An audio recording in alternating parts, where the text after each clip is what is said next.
राधे राधे। जय श्री कृष्णा। दोस्तों, आज हम जानेंगे कि आत्मा ने यह जीवन क्यों चुना, जन्म से पहले आपकी किस्मत कैसे तय हुई, आत्मा का असली उद्देश्य क्या है और कैसे यह खोया हुआ ज्ञान आपकी ज़िंदगी की दिशा बदल सकता है। यह केवल एक कहानी नहीं, बल्कि आपके अस्तित्व का वह सच है जिसे जानना आपकी आत्मा का अधिकार है। तो दोस्तों, चलिए एक एक करके इस रहस्य को जानते हैं। पहला है प्राचीन सत्य। आत्मा के जन्म से पहले की चुनाव का रहस्य आज का नहीं, बल्कि हजारों साल पुराना है। ऋग्वेद, उपनिषद, बौद्ध ग्रंथ, गरुड़ पुराण और तंत्र शास्त्रों में यह बातें विस्तार से समझाई गई है।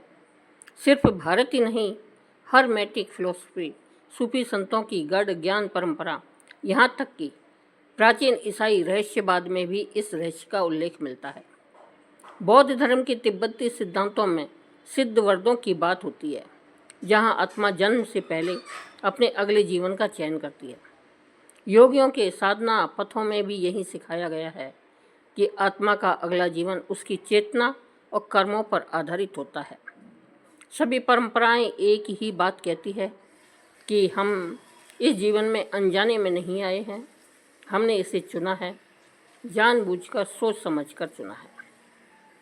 दूसरा है जीवन एक चेतन विकल्प है। आपका यह जीवन कोई संयोग नहीं है, यह वह यात्रा है जिसे आपकी आत्मा ने खुद चुना था। हर चुनौती, हर जीत, हर रिश्ता जिसे आपने प्यार किया या खो दिया, सब कुछ आपका परिवार, आपकी आत्मा का साथी, यहाँ तक कि आपके संघर्ष की, आपकी आत्मा की एक सोच समझकर की गई योजना का हिस्सा है। जन्म से पहले एक ऐसे आयाम में जहाँ समय और स्थान का अस्तित्व नहीं होता, आपकी आत्मा ने यह सब तय किया था। आपका जीवन कोई दुर्घटना नहीं है, यह एक पवित्र योजना का हिस्सा है। एक योजना जिसे आपने चुना, सीखने, बढ़ने और अपने आप को जानने के लिए। जब आप इस सच्चाई को अपनाते हैं तो हर दर्द, हर खुशी एक गहरी समझ और सम्मान के साथ देखी जाती है। तीसरा, जन्म से पहले की दुनिया। क्या आपने कभी सोचा है कि आप इस जीवन में आने से पहले कहाँ थे? आपका अस्तित्व इस पृथ्वी पर आने से पहले भी था। आप एक ऐसी दुनिया में थे जो समय और स्थान से परे है। यह वह अवस्था है जिसे कई नामों से जाना जाता है: एस्ट्रल रेल, कारण लोक, त्रिबद्ध स्टेट या तिब्बती बौद्ध धर्म में सिडपादो। यह एक ऐसा क्षेत्र है जहाँ कोई शरीर नहीं होता, कोई सीमा नहीं होती, सिर्फ ऊर्जा होती है, चेतना होती है।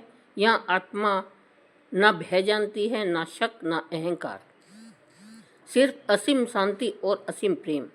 आप अपने मूल स्रोत के साथ, जिसे कोई ईश्वर कहता है, कोई ब्रह्म या यूनिवर्सल माइंड, पूर्ण एकता में थे। कोई द्वंद्व नहीं था, ना कोई भेदभाव था। आप और ब्रह्मांड एक ही थे। आप बस थे पूर्ण चेतना में डूबे हुए। उस अवस्था में ना कोई भूख थी, ना दर्द, ना कोई चाहत, केवल अस्तित्व का आनंद। वह अवस्था थी जहाँ सब कुछ स्पष्ट था। आप जानते थे कि आप अनंत हैं, अजर हैं, अमर हैं। आपको याद था कि आपने कितनी यात्राएं की है, कितनी बार जन्म लिया है, कितनी बार मृत्यु को पार किया है, और हर बार कैसे आपने नए अनुभव जोड़े हैं अपनी चेतना में। परंतु फिर भी इस पूर्णता के बीच एक हल्की सी चाहत उठती है, एक पुकार कि कुछ नया सीखा जाए, कुछ नया अनुभव किया जाए, क्योंकि अनुभव के बिना चेतना स्थिर हो जाती है, और चेतना का स्वभाव है विकसित होना, बढ़ना। यही कारण है कि आत्मा फिर से एक नए जीवन की योजना बनाती है, नई चुनौतियाँ, नई यात्राएं, नए रिश्ते। लेकिन इससे पहले वह अपने पिछले जीवन का लेखा जोखा देखती है, सीखती है कि कहाँ वह सफल रही और कहाँ अभी और विकास की जरूरत है। और तब उस अदृश्य ब्रह्मांडीय सभा में नई यात्रा का नक्शा तैयार होता है। चौथा, आत्मा जन्म क्यों लेती है? जब आत्मा उस अद्भुत असीम शांति के राज्य में होती है, जहाँ कोई पीड़ा नहीं, कोई कमी नहीं, तब भी एक गढ़ पुकार उठती है उसके भीतर से। यह पुकार है विकास की, अनुभव की, प्रेम की गहराइयों को महसूस करने की। क्योंकि सिर्फ शांति में रहना काफ़ी नहीं होता। आत्मा जानती है कि अनुभव से ही चेतना बढ़ती है। केवल चुनौतियों से ही आत्मा में गहराई आती है।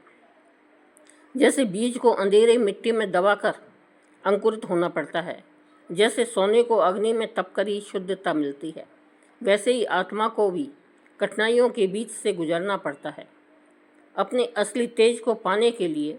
और इसलिए आत्मा स्वेच्छा से एक नया जीवन चुनती है, एक ऐसा जीवन जिसमें प्रेम है लेकिन साथ में खोने का भय भी, एक ऐसा जीवन जिसमें सफलता का स्वाद है लेकिन साथ ही असफलता की पीड़ा भी, एक ऐसा जीवन जिसमें रिश्तों की मिठास है लेकिन साथ ही बिछोड़ने का दुख भी। आत्मा जानती है हर चुनौती, हर दर्द, हर खुशी, हर आंसू एक मोती बन जाएगा उसके विकास के हार में। इसलिए आत्मा जमीन पर उतरने का निर्णय लेती है। उसने जानबूझकर वह परिस्थितियां चुनी है जिनसे गुजरकर वह निखरेगी। इसलिए आपका जीवन कोई दुर्घटना नहीं है। आपके माता पिता, आपका जन्म स्थान, आपकी प्रतिभाएं, आपके संघर्ष सब आपकी आत्मा की ही गहरी योजना का हिस्सा है। आपने खुद ये जीवन चुना है। हर वह पल जिसे आपने जिया है या जी रहे हैं, यह समझने पर जीवन का हर अनुभव, चाहे वह जितना भी कठिन क्यों ना हो, एक गहरा अर्थ और उद्देश्य ले आता है।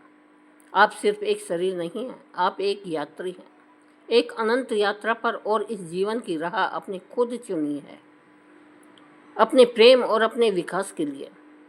5वां है, जन्म से पहले की योजना क्या थी। अब सोचिए, जब आत्मा निर्णय कर लेती है कि वह धरती पर जन्म लेगी, तो क्या यह सब अचानक हो जाता है? क्या वह बस किसी भी जीवन में उतर जाती है? नहीं, यह एक गहरी सूक्ष्म योजना होती है। जन्म लेने से पहले आत्मा एक विशेष क्षेत्र में जाती है जिसे कई परंपराओं के बीच का लोक या अंतर जीवन क्षेत्र कहते हैं। यह वह स्थान है जहां आत्मा अपने पिछले जीवनों की समीक्षा करती है। वहां आत्मा देखती है कहाँ उसने प्रेम किया, कहाँ वह भय से संचालित हुई, कहाँ उसने अपनी चेतना को फैलाया और कहाँ वह अज्ञान में फंसी रही। यह समीक्षा कोई सजा नहीं है, यह एक दर्पण की तरह है जो आत्मा को उसकी खुद की सच्चाई दिखाता है। हर कार्य, हर भावना, हर विचार उसके प्रभाव के साथ आत्मा के सामने खुलता है। वह अनुभव करती है कैसे उसके शब्दों ने किसी को आहत किया या उसके प्रेम ने किसी को बचा लिया। और फिर आत्मा तय करती है कि अब उसे आगे क्या सीखना है, कौन से पाठ अधूरे हैं, कौन से गुणों को और गहरा करना है। इस योजना में आत्मा अकेली नहीं होती, उसके साथ होते हैं उसके आध्यात्मिक मार्गदर्शक, जिन्हें आप स्पिरिट गाइड भी कह सकते हैं। ये गाइड्स उसकी मदद करते हैं, उसे विकल्प दिखाते हैं, आत्मा को संभावित जीवन दिखाए जाते हैं।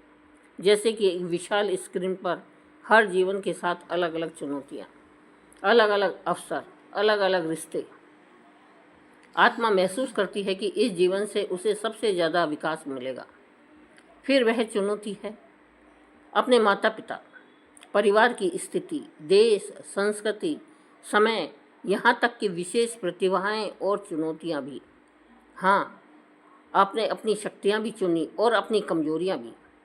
आपने तय किया कि किस बीमारी से जूझना होगा, किस दुख से गुजरना पड़ेगा, किस प्रेम को अनुभव करना होगा, क्योंकि हर अनुभव आपकी आत्मा को मारने वाला था। लेकिन याद रखिए, यह योजना लोहे की दीवार नहीं थी। यह एक ब्लूप्रिंट था जिसमें विकल्प थे, संभावनाएं थी।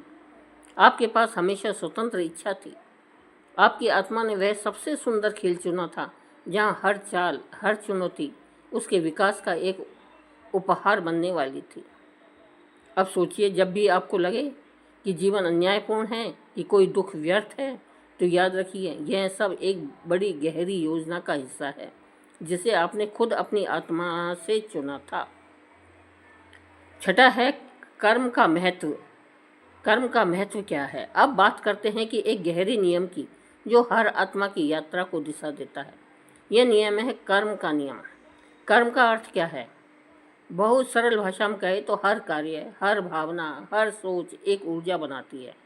यह ऊर्जा कभी नष्ट नहीं होती, यह लौट कर आती है, कभी इस जीवन में, कभी अगले जीवन में, गहरी आवाज़ में।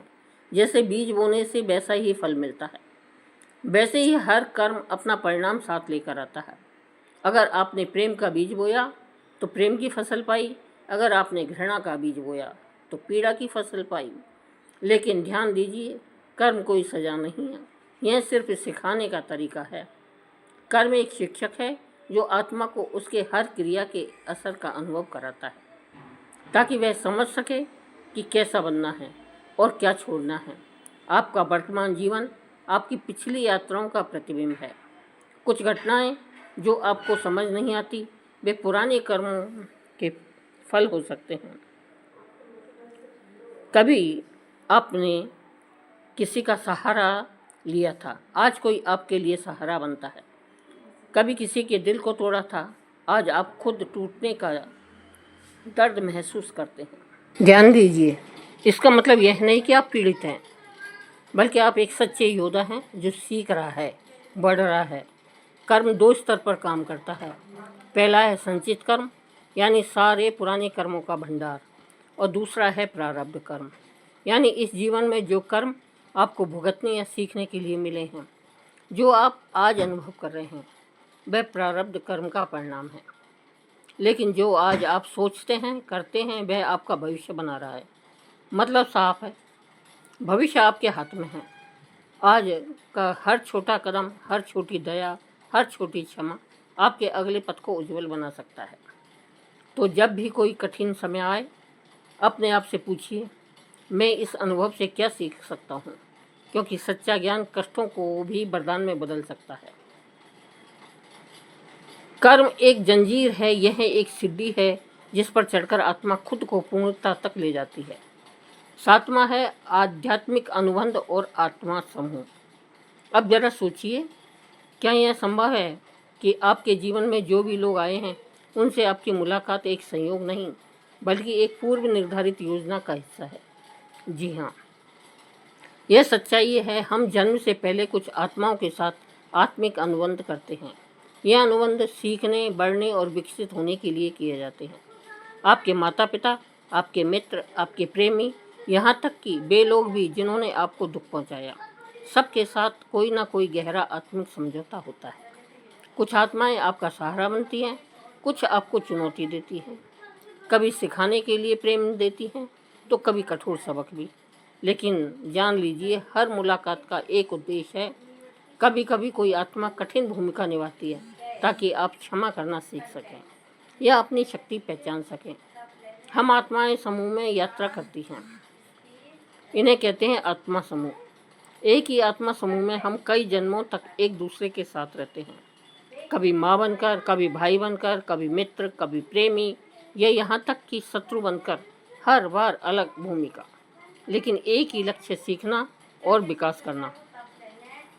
इसलिए जब आप किसी से मिलते हैं और एक अजीब सा गहरा जुड़ाव महसूस करते हैं, या कोई ऐसा संबंध जो शब्दों से परे हो, तो समझ लीजिए वह आपकी आत्मा समूह का हिस्सा हो सकता है। और याद रखिए, यह आत्मा समूह हमेशा आपके साथ है। भले ही जीवन में संघर्ष हो, दूरियां हों, आत्मिक स्तर पर आप कभी अलग नहीं होते। हर संबंध, हर मुलाकात आपके आध्यात्मिक सफ़र का एक पवित्र हिस्सा है। हर आत्मा आपकी कहानी में एक अनमोल अध्याय लिखने आई है। 8वां है आध्यात्मिक मार्गदर्शन और आत्मा का चुनाव। अब सोचिए, अब आत्मा अपना अगला जन्म चुनती है तो क्या अकेली होती है? नहीं। इस पवित्र प्रक्रिया में आत्मा के साथ होते हैं उसके आध्यात्मिक मार्गदर्शक। यह मार्गदर्शक बड़ी प्रेमपूर्ण ऊर्जा वाले दिव्य प्राणी होते हैं, जिनका एकमात्र उद्देश्य है आपकी आत्मा को रास्ता दिखाना। वे आपको आपकी कमजोरियां और शक्तियों का आईना दिखाते हैं, आपको चुनौतियां और अवसर दोनों समझाते हैं। जब आप एक नया जीवन चुनते हैं, यह मार्गदर्शक आपके साथ मिलकर योजना बनाते हैं। वे आपको अपनी पिछली यात्रा याद दिलाते हैं, आपके अधूरे सबक, आपकी उपलब्धियां। वे आपको बताते हैं कि कहाँ और किस अनुभव की ज़रूरत है। लेकिन अंतिम निर्णय हमेशा आपकी आत्मा का ही होता है। कोई आपको मजबूर नहीं करता, कोई आपको सज़ा नहीं देता। आप अपनी अगली यात्रा खुद अपने विकास की प्यास से चुनते हैं। आध्यात्मिक मार्गदर्शक केवल सलाहकार होते हैं, जैसे एक प्रेमपूर्ण शिक्षक जो मार्ग दिखाता है, लेकिन चलना आपको ही पड़ता है। और जब आप पृथ्वी पर जन्म लेते हैं तो यह मार्गदर्शक अदृश्य रहते हुए भी आपकी आत्मा के पास होते हैं। वे संकेतों के जरिए, सपनों के जरिए, अचानक आने वाली समझदारी के जरिए आपका मार्गदर्शन करते रहते हैं। जब कभी जीवन कठिन लगे या राह धुंधली लगे, याद रखिए आप कभी अकेले नहीं हैं। आपके साथ हैं आपके आध्यात्मिक साथी। बस ज़रूरत है उनकी फुसफुसाहट को सुनने की, अपने दिल की आवाज़ को पहचानने की।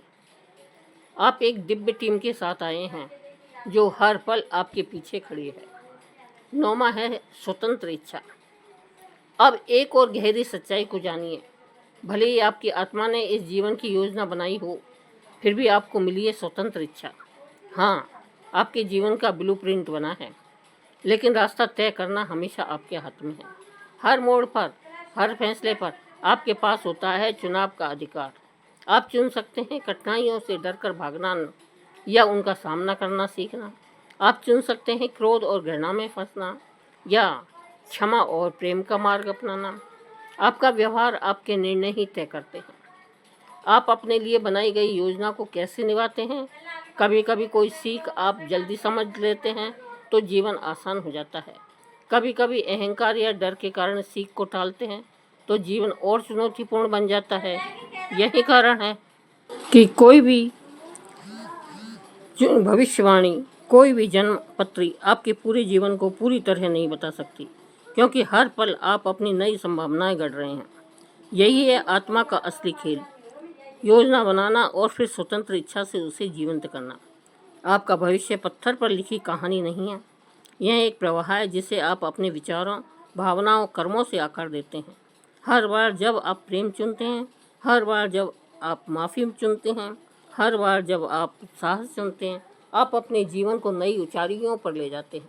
तो अगली बार जब ज़िंदगी आपको किसी मोड़ पर खड़ा करे, याद रखिए चुनाव आपका है। आप निर्माता हैं अपने भाग्य के, अपनी कहानी के, और यही आपकी सबसे बड़ी शक्ति है, स्वतंत्र इच्छा। 10वां है भूलने का पर्दा। तो अगर आत्मा ने सब कुछ पहले से तय कर लिया तो हमें यह सब याद क्यों नहीं रहता? क्योंकि जन्म लेते समय हम आपके ऊपर पर्दा डाल दिया जाता है, भूलने का पर्दा। यह पर्दा हमें भुला देता है हमारी पिछली जिंदगियां, हमारी बनाई गई योजना, हमारा असली दिव्य स्वरूप। यह भूलना कोई सज़ा नहीं है, यह एक वरदान है। अगर आप सब कुछ याद रखते तो क्या आप सच में सीख पाते? अगर आपको पहले से हर दर्द, हर चुनौती का ज्ञान होता तो क्या आप दिल से अनुभव कर पाते? भूलने का यह पर्दा हमें अवसर देता है हर अनुभव को नए सिरे से महसूस करने का, खुशी को महसूस करने का, दर्द को अपनाने का, प्यार को जानने का और खुद को फिर से खोजने का। यही है जीवन की सुंदरता कि हम खोते हैं, भटकते हैं, गिरते हैं और फिर उठते हैं। इस भूलने के पर्दे के बावजूद आत्मा के संकेत हमेशा हमारे साथ होते हैं। कभी किसी सपने में, कभी किसी अचानक आई भावना में, कभी किसी अजनबी की बात में हमें अपनी आत्मा की झलक मिलती है। यह इंस्टीट्यूशन, यह छोटी छोटी से पल, यह भीतर से उठती आवाज़, यही तो आत्मा की याद दिलाते हैं। हमारे जीवन की असली यात्रा यही है, भूलने के बाद फिर से याद करना कि हम कौन हैं, क्यों आए हैं, क्या बनना है। यही है असली जागृति, यही है असली मुक्ति की ओर पहला कदम। अब 11वां है भौतिक दुनिया, एक शिक्षण स्थल है। अब सवाल उठता है कि आखिर आत्मा को सीखने के लिए कहाँ भेजा जाता है? उत्तर है भौतिक दुनिया में, यानी यह संसार जिसमें आप और हम जी रहे हैं।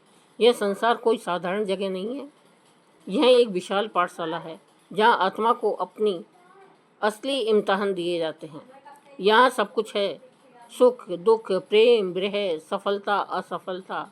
हर भावना, हर संघर्ष एक सबक लेकर आता है।